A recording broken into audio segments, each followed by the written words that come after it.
오늘 본문은 마태복음 22장 1절에서 14절입니다. 오늘 본문은 고난주간의 셋째 날인 화요일에 있었던 사건 중에 하나입니다.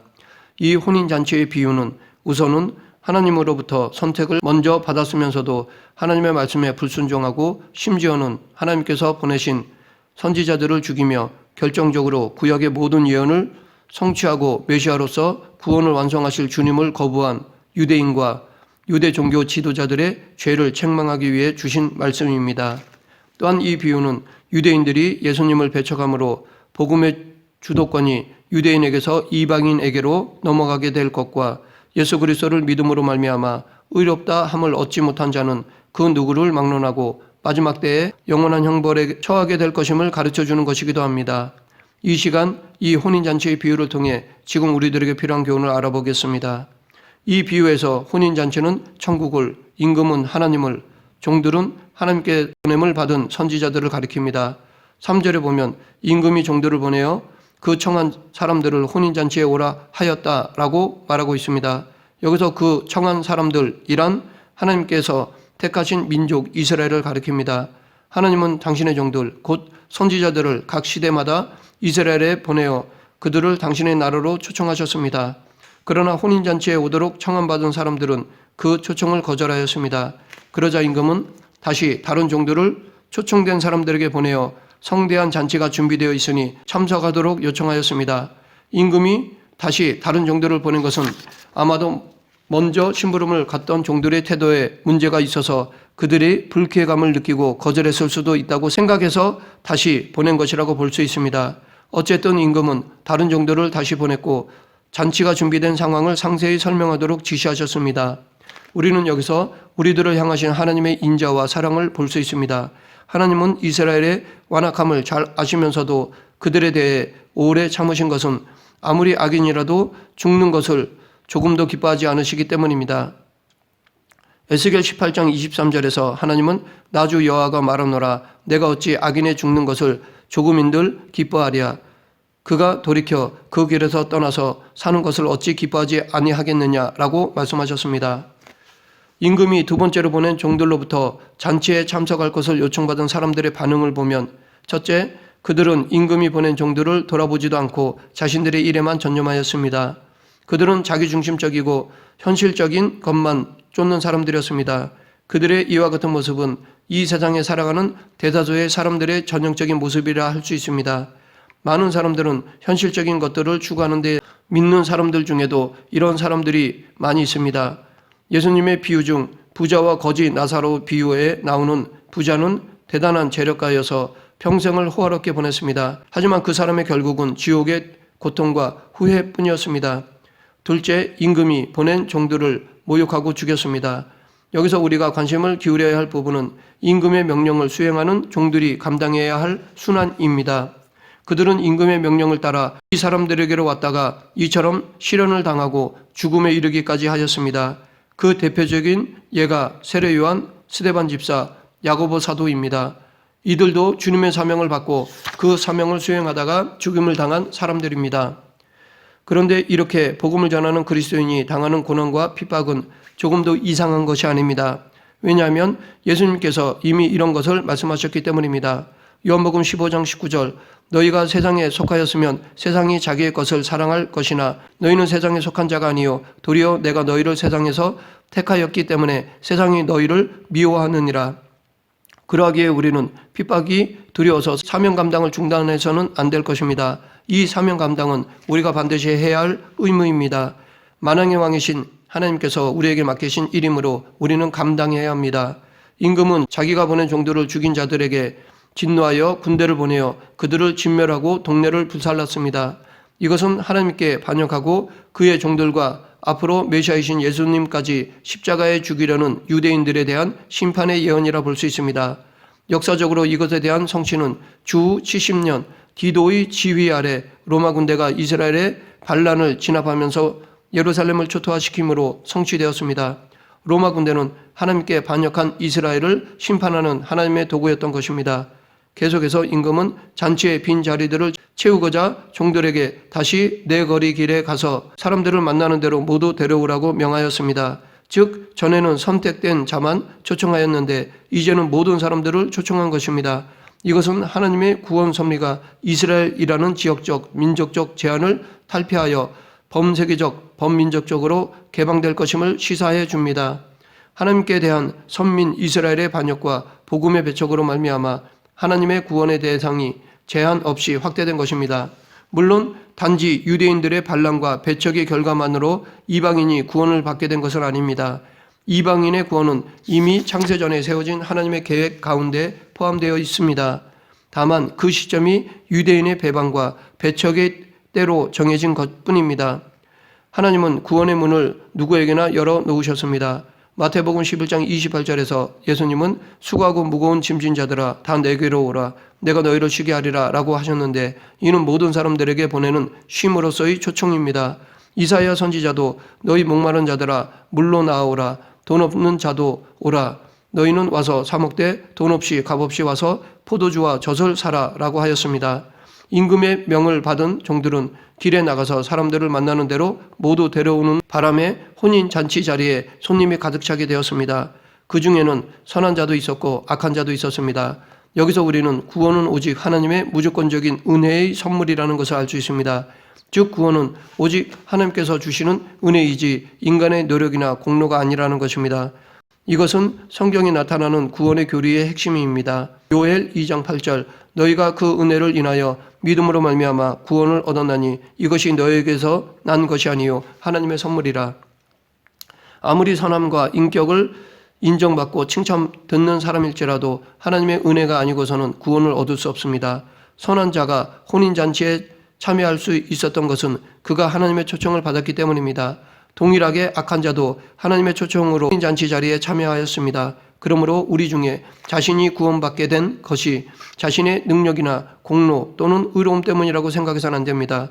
우리는 나 자신은 아무 공로 없으나 무조건적으로 우리를 선택하사 구원하여 주신 하나님의 은혜를 기억하고 감사하며 늘 하나님 앞에 겸비한 삶을 살아야 할 것입니다.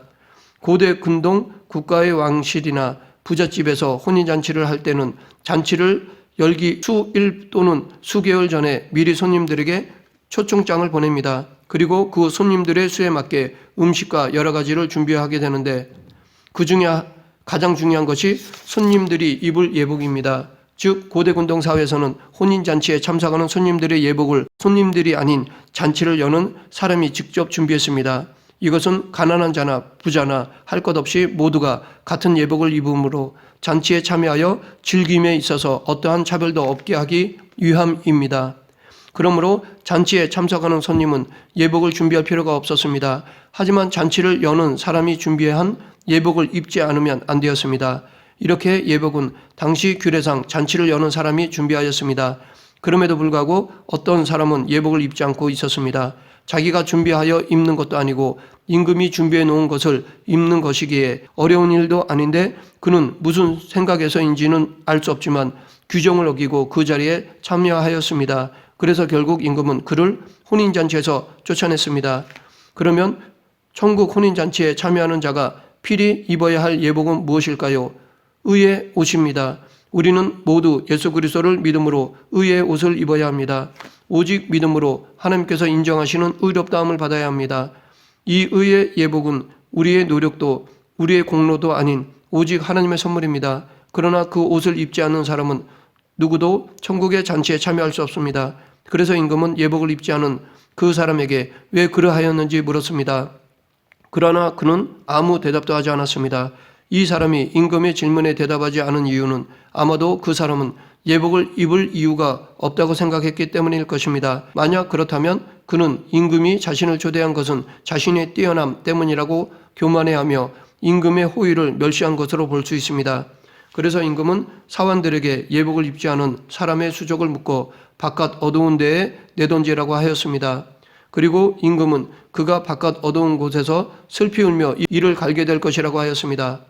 바깥 어두운 곳이란 달란트 비유에서도 나오는데 악하고 무익한 종이 들어간 장소입니다. 이곳은 저주를 받은 자들이 들어가는 곳, 마귀와 그 사자들을 위하여 예비된 영영한 불과 동일한 장소이기도 합니다. 우리는 이곳을 지옥이라고 부르는데 자신의 죄인됨을 인정하지 않고 예수 그리스도를 거부하는 모든 이들이 종말에 들어가게 될 고통의 장소입니다.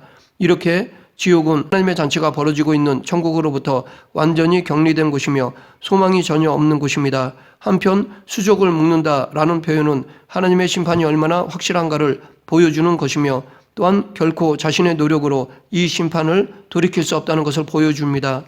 예수님께서는 마지막으로 청함을 받은 자는 많되 택함을 입은 자는 적으니라고 말씀하십니다. 교회는 항상 열려 있습니다. 빈부의 차나 지위고하를 막론하고 누구든지 들어올 수 있습니다. 그러나 자신의 지식과 자신의 지위와 자신의 능력을 의지하는 자는 결코 천국에 들어갈 수 없습니다. 오직 자신의 무능력함을 인정하고 자신의 죄를 예수님의 이름으로 낱낱이 회개하고 의의 옷을 입은 자들만이 천국잔치에 참여할 수 있는 것입니다. 혼인잔치의 비유는 당시 유대의 지도자들에게 주는 경고의 말씀이지만 이 시대의 교회와 성도들을 향한 경고이기도 합니다. 청함을 받았다고 그것이 구원의 표는 아닙니다. 많은 사람이 교회 안으로 청함은 받았지만 택함을 입은 자, 즉 믿음을 지키는 사람들은 적을 것이라고 말씀하십니다. 그런데 오늘 이 비유를 누가복음 14장 15절부터 24절에 나오는 큰 잔치의 비유와 평행 본문으로 보는 사람들이 있습니다. 하지만 오늘 본문은 누가복음에 나오는 큰 잔치의 비유와는 유사하지만 본문에서는 왕의 아들 혼인잔치였고 참여한 자들의 예복에 대한 말씀이 나오지만 누가복음에서는 어떤 사람이 큰 잔치를 열었으며 예복에 대한 말씀이 없다는 점에서 차이가 있습니다. 또한 중요한 것은 각 비유를 하시는 상황이 다르다는 것입니다. 서로 다른 문맥에서 전해지고 있기 때문에 예수님께서 비유를 통해 말씀하시고자 하시는 강조점이 서로 다르다는 것입니다.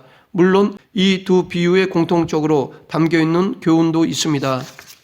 그러하기에 우리는 비슷한 비유니까 같은 교훈을 주시는 것이라고 쉽게 결론 내려서는 안 될 것입니다.